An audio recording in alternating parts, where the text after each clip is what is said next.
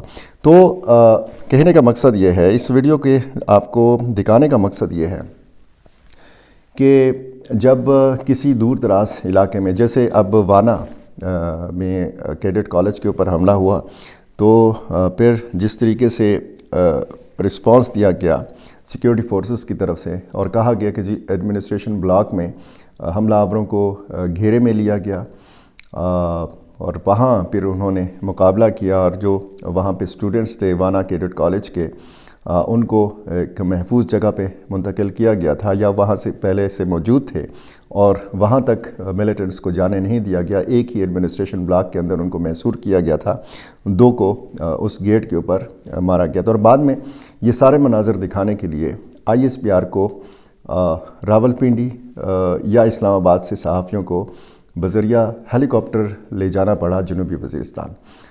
اس میں یہ واقعہ ہوا خیبر پختونخوا میں، لیکن صحافیوں کو لے جایا گیا اسلام آباد سے اور مختلف ٹی وی چینلز کے، اور بعد میں یہ مناظر ہم نے دیکھے۔ یہ چونکہ بڑا شہر ہے، پشاور ہے، یہاں پہ میڈیا موجود ہے، یہاں پہ میڈیا کے دفاتر موجود ہیں، یہاں پہ DSNG گاڑیاں موجود ہیں، اور لائیو کوریج کے لیے تمام تر انتظامات موجود ہیں، تو ظاہر ہے کہ یہ ساری کوریج ہوتی رہی۔ بنو ایف سی لائنز کے اوپر جب حملہ کیا گیا تو اس کو بھی مختصراً رپورٹ کیا گیا۔ میں بعد میں گیا تھا، اندر جا کے میں نے وہ ساری صورتحال اگر آپ کو یاد ہو تو میں نے آپ کو دکھائی تھی۔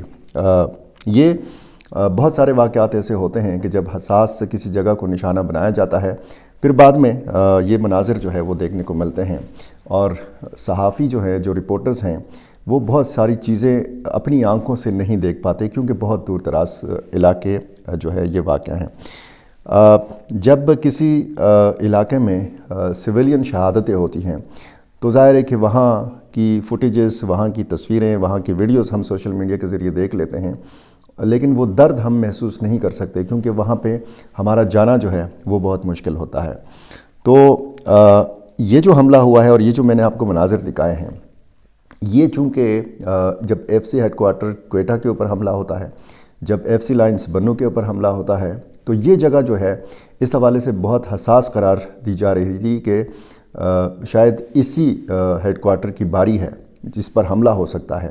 یہ خدشات ظاہر کیے جاتے رہے، اور اب اس واقعے کے بعد جو ہے تحقیقات کا دائرہ بھی وسیع کر دیا گیا ہے، شناخت کا عمل بھی جاری ہے۔ فوری طور پر تو کچھ سرکاری ذرائع سے یہ پتہ چلا یا یہ بتایا گیا کہ جی حملہ آور جو تھے ان کا تعلق افغانستان سے تھا، حالانکہ بہت ساری تحقیقات ابھی ہونا باقی ہیں۔ بہرحال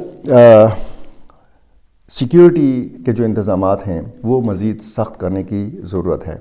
اگر یہاں پہ 7، 8، 10 کی تعداد میں ایف سی کے اہلکار گیٹ پر نظر آتے ہیں، باقاعدہ انہوں نے بندوقیں تانی ہوتی ہیں۔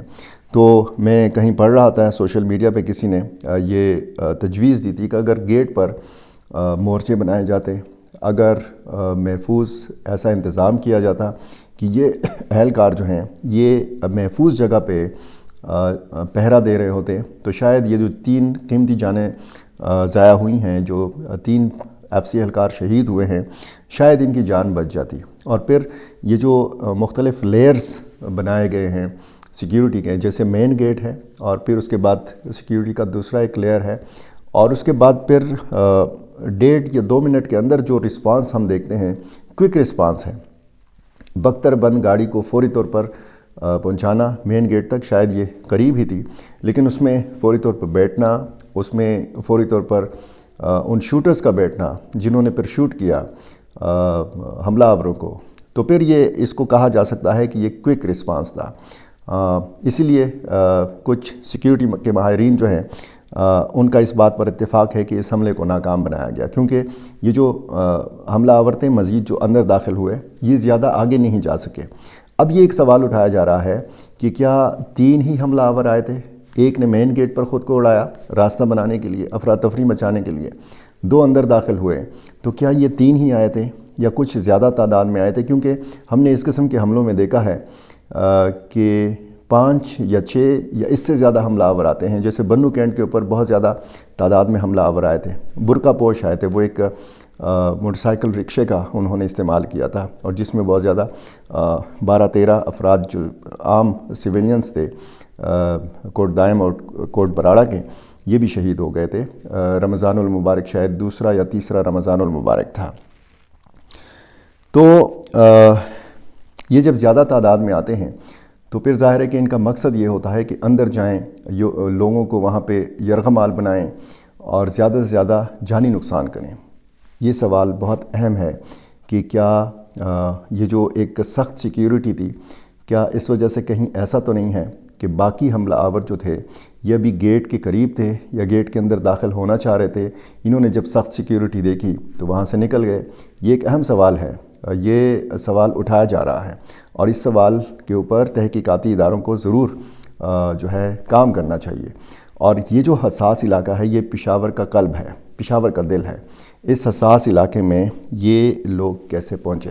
ان کو کس نے پہنچایا؟ کیونکہ بظاہر یہ سنہری مسجد کی طرف سے پہلا خودکش حملہ آور آیا تھا، اور غالباً یہ جو باقی 2 اس کے ساتھی تھے یہ بھی اسی سائٹ سے آئے تھے، کیونکہ وہاں پہ تو CCTV فوٹیج میں یہ دیکھا جا رہا ہے کہ ایک حملہ آور آتا ہے، اس کے بعد دھواں نظر آتا ہے، اور پھر 2 مزید اس کے ساتھی جو ہیں یہ داخل ہو جاتے ہیں۔ اگر کہیں ایسی CCTV فوٹیج ہے کہ جس سے یہ مدد حاصل کی جا سکے، جو میں نے سوال اٹھایا اور جو سوال اٹھایا جا رہا ہے کہ کیا یہ حملہ آور 3 سے زیادہ تھے، کس طرف سے آئے تھے؟ یہ بظاہر پیدل آئے تھے اس جگہ تک، تو ظاہر ہے کہ اگر بہت دور سے یہ آئے ہیں تو پیدل تو یہاں تک پشاور تک ان کو پیدل تو یہ نہیں پہنچائے گئے ہوں گے، ان کو ضرور کسی گاڑی میں سوار کرایا گیا ہوگا، ان کی ضرور سہولت کاری کی گئی ہوگی، انہوں نے ضرور ریکی کی ہوگی، ریکی کروائی گئی ہوگی، ان کو سارا یہ جو ہے جائزہ انہوں نے لیا ہوگا،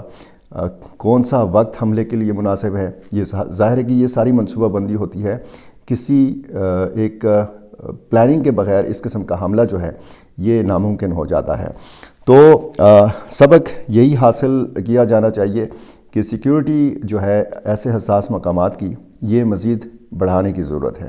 اگر پولیس کو ایکوپمنٹ فراہم کیا جا رہا ہے، اگر اسپیشل برانچ کو الگ سے توجہ دی جا رہی ہے، اس کو الگ سے ایک یونٹ کے طور پر جو ہے وہ لانچ کیا جا رہا ہے، تو پھر ظاہر ہے کہ اس قسم کی جو فورسز ہیں، جو فرنٹ لائن پر لڑنے والی فورسز ہیں، ان کی کیا ضروریات ہیں، ان کی سیکیورٹی کی، ان کے تحفظ کی کیا ضروریات ہیں، وہ ساری ضروریات پوری کرنی چاہیے۔ اور اس میں آپ نے ایک بات نوٹ کی ہوگی کہ جب یہ حملہ ہوا تو اس سڑک کو، دونوں طرف سڑک کو، یہ ساری روڈ کو چند گھنٹوں کے لیے بند رکھا گیا۔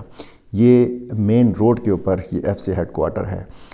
پھر چند گھنٹوں بعد جب ٹریفک کھول دی گئی، یہ سڑک کھلی ہے، اس پر ٹریفک چل رہی ہے، اس کو بند نہیں کیا گیا، حالانکہ یہ انتہائی حساس جگہ ہے اگر اس حوالے سے دیکھا جائے۔ لیکن جب آپ دور دراز کے اضلاع میں دیکھتے ہیں، تو وہاں پر جو حساس مقامات ہیں یا جن پر حملے کے خدشات ہیں وہاں پہ ساری سڑکیں بند کر دی جاتی ہیں۔ یہ دیکھے بغیر کہ لوگوں کو کس قدر تکلیف کا سامنا ہے۔ سب سے بڑی مثال جو ہے وہ بنوں کی ہے، بنوں میران شاہ روڈ، یہ انٹرنیشنل شاہراہ ہے۔ بنوں سے جب آپ شمالی وزیرستان جاتے ہیں میر علی میران شاہ، تو بیچ میں بنوں کینٹ کے قریب سڑک کو گزشتہ کئی مہینوں سے بند رکھا جا رہا ہے۔ کاروبار وہاں کا جو ہے اس روڈ کے اوپر جتنے بھی کاروباری مراکز ہیں وہ کاروبار تباہ ہے۔ یہ جو 4-5 منٹ کا فاصلہ ہے جس کو طے کرنے کے لیے 4-5 منٹ لگتے ہیں، لوگوں کو دور سے شہر کے اندر سے جانا پڑتا ہے، 1.5-2 گھنٹے ان کو ذلیل ہونا پڑتا ہے۔ تو یہ صورتحال ہم نے پشاور جیسی جگہ میں اس حساس جگہ پہ نہیں دیکھی۔ حالانکہ بہت ساری سڑکیں ایسی ہیں، لیکن ظاہر ہے کہ جب پشاور میں ایک سڑک کو آپ بند کر دیں تو پورا پشاور جو ہے وہ ڈسٹرب ہو جاتا ہے۔ تو اس قسم کی جو صورتحال ہے، ظاہر ہے کہ جب آپ سڑک بند کرتے ہیں تو لوگوں کو زیادہ تکلیف ہوتی ہے، اور اس تکلیف کا احساس بنوں کے لوگوں کو بہت زیادہ ہے۔ اسی طرح بہت سارے مقامات لکی مروت، ٹانک، ڈیر اسماعیل خان میں، بیچ میں آپ دیکھیں کوہاٹ میں، کرک میں، جہاں جہاں پہ پولیس اسٹیشنز ہیں، پولیس اسٹیشنز کے ساتھ جو دو رویہ سڑک ہوتی ہے اور پولیس اسٹیشنز کی طرف جو سڑک ہوتی ہے اس کو بالکل بند رکھا جاتا ہے۔ لوگوں کو وہاں پہ صرف ایک سائڈ پہ جو سڑک ہے وہ دو طرفہ ٹریفک کے لیے استعمال کی جاتی ہے۔ تو بات کہتے ہیں کہ جی بڑھ چکی ہے، خدا نخواستہ یہ حملے جو ہیں ان میں اضافہ ہو سکتا ہے، اور یہ اب تحقیقاتی اداروں کا کام ہے کہ وہ یہ دیکھیں کہ خودکش حملہ آور جو ہیں 3 ہیں، 4 ہیں یا 5 ہیں، جتنے بھی تھے، مارے گئے تو 3، لیکن یہ وہ ضرور دیکھیں کہ یہ داخل کیسے ہوئے، اتنے حساس مقام تک یہ پہنچے کیسے۔ یہ کوئی ایسا علاقہ نہیں ہے کہ جی پاک افغان سرحد کے بہت قریب ہے، وہاں سے تشکیل آئی، وہاں سے حملہ آور آئے، سرحدی علاقہ ہے، وہاں پہ کسی ایسے حساس مقام میں گھسے، انہوں نے حملہ کر دیا، ایسی تو کوئی بات نہیں ہے۔ یہ پشاور ہے جو پاک افغان سرحد سے کافی دور ہے۔ تو یہ بہت سارے مسائل ہیں، بہت سارے اس کے پہلو ہیں اس معاملے کے، اور کئی دنوں تک اس معاملے پر بات اس لیے ہوتی رہے گی کیونکہ پشاور میں حملہ ہوا ہے، بڑے شہر میں حملہ ہوا ہے۔ جس طریقے سے ہم نے اسلام آباد میں حملہ دیکھا، اس پر کئی دن تک بلکہ آج تک اس پہ بات ہو رہی ہے۔ جب دور دراز کے علاقوں میں اس قسم کا حملہ ہو جاتا ہے تو پھر صرف اسی دن ڈسکس کیا جاتا ہے، اگلے دن جو ہے وہ ہم بھی بھول جاتے ہیں کہ حملہ کدھر ہوا تھا، اس میں کتنا نقصان ہوا تھا، کتنی اموات ہوئی تھیں یا شہادتیں ہوئی تھیں۔ تو یہ ساری چیزیں ہیں، اس میں جو فاصلے کا ایک عنصر ہے اس کو نظر انداز نہیں کیا جا سکتا، اور یہ ہماری بدقسمتی بھی ہے کہ ہم صرف بڑے شہروں کو پاکستان کا حصہ سمجھتے ہیں، لیکن جو دور دراز علاقے ہیں، جو پسماندہ علاقوں کے لوگ ہیں، نہ ان علاقوں کو ہم پاکستان کا حصہ سمجھتے ہیں اور نہ ان علاقوں کے رہنے والوں کو ہم پاکستانی سمجھتے ہیں۔ تو رویوں میں اگر تبدیلی آئے تو پھر بیانیہ جو ہے، جو ریاست کا بیانیہ ہے، اس کے سپورٹرز میں اضافہ کیا جا سکتا ہے۔ جس طریقے سے ہم مزاحمت دیکھ رہے ہیں، لوگ ہتھیار اٹھا رہے ہیں، فورسز کے شانہ بشانہ اٹھ کھڑے ہوئے ہیں، جگہ جگہ اب امن لشکر ایک بار پھر ایکٹیو ہو رہے ہیں، اور مقامی جو پیس ملیشیاز ہیں وہ ایکٹیو ہو رہے ہیں۔